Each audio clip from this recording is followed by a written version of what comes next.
Si vous arrêtez la musique, vous mourrez pauvre, vous mourrez stérile, vous mourrez célibataire. Coucou la famille, bienvenue dans la baraque. Alors aujourd'hui, nous avons la grâce d'être en compagnie d'un homme de Dieu par lequel le Seigneur passe pour nous bénir énormément. Et ce serviteur-là, c'est le chantre Danny Kassongo. Alors, serviteur de Dieu, j'espère que vous allez bien. Ça va maman, j'espère que c'est le cas pour vous aussi. Oui, ça va bien, merci beaucoup. Alors aujourd'hui, nous avons un petit entretien avec vous et nous aimerions vous poser 2-3 petites questions.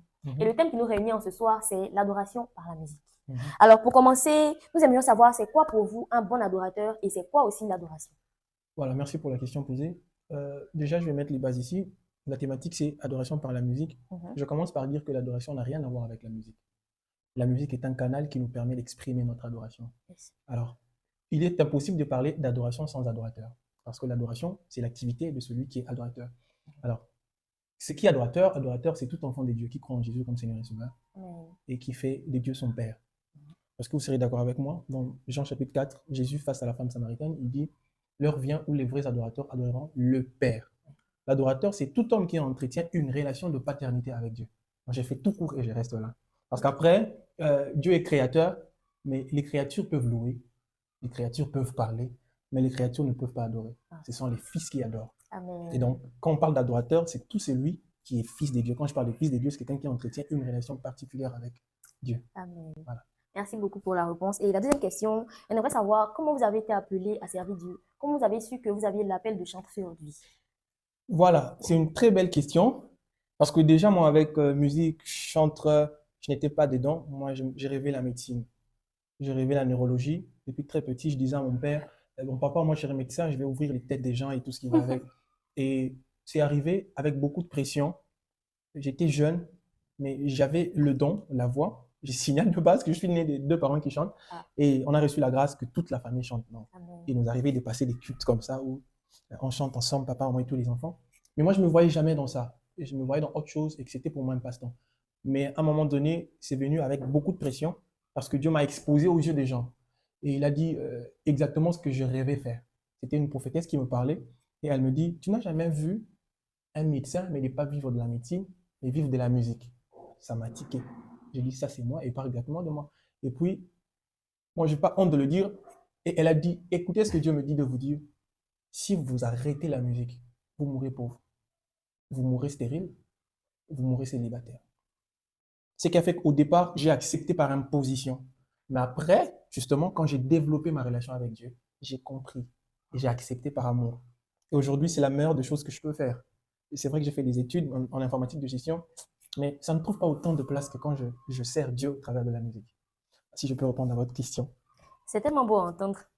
Merci beaucoup. Merci. Et la question suivante, c'est, on aimerait savoir comment vous entretenez votre relation avec le Seigneur dans tout cela. Exactement. Merci beaucoup pour la question. Je vous en prie. Je vais commencer par définir quelque chose ici. C'est que la plupart des chrétiens pensent que le plus important, c'est avoir le temps de prier ou de lire la Bible. Vous savez, dans toutes les religions, on prie. Dans toutes les religions, on lit des récits et des livres. Mais pour le chrétien, ça doit être très particulier parce que ça va au-delà du simple fait que l'on prie. Et c'est toute une communication, en fait, une relation qu'on entretient. Comment moi je l'entretiens? C'est que tous les jours, depuis les jours où j'ai accepté, je signale que je suis né d'une famille chrétienne, mais j'ai fait personnellement la rencontre avec lui en 2013. C'était le 30 juin à 17h. Et j'ai fait la rencontre avec lui. Depuis, j'avais des parents qui m'aimaient, j'avais des frères qui m'aimaient, mais je n'avais pas senti autant d'amour qu'avant. C'est comme ça que toutes les fois qu'on me parle de Jésus sans me parler de son amour, j'ai comme l'impression qu'on ne m'a pas dit quelque chose de vrai. Oui. Parce que j'ai appris à aimer cet homme, je l'ai tellement aimé. Et depuis ce jour-là, j'ai commencé à cultiver quelque chose. Je me rappelle en 2017, il m'est arrivé de faire des expériences au point que pour sortir de la porte de la maison, je lui prévenais, comme je vais sortir de la maison, je vais me recharger les unités. Seigneur, je vais aller me recharger les unités. J'avais l'impression qu'il devait être vraiment centré autour de tout ce que je fais. Le chrétien doit savoir que, c'est vrai, la prière, j'en parlerai, la méditation, mais il faut qu'il ait une place particulière. La place que personne n'a eue avant et la place que personne n'aura après.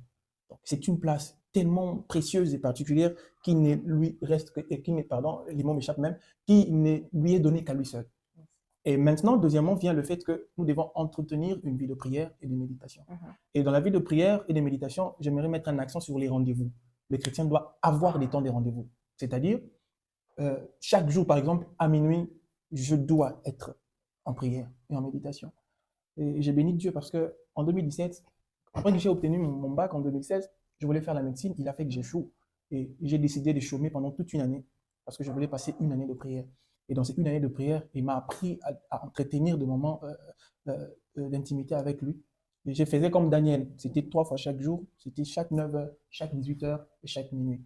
Et c'était comme ça, il y avait les heures de rendez-vous. Mais après, en dehors des heures de rendez-vous, il y a le prier sans cesse dont parle l'apôtre Paul. Et on peut prier en faisant toute activité.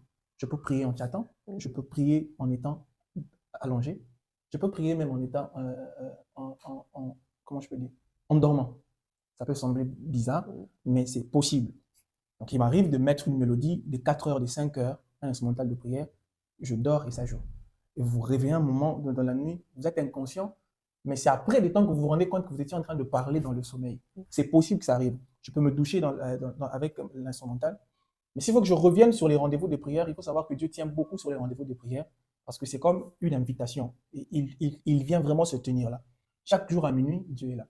Et je veux partager vraiment cette expérience que j'ai eu à faire. Je crois que c'était en 2020, pendant le confinement.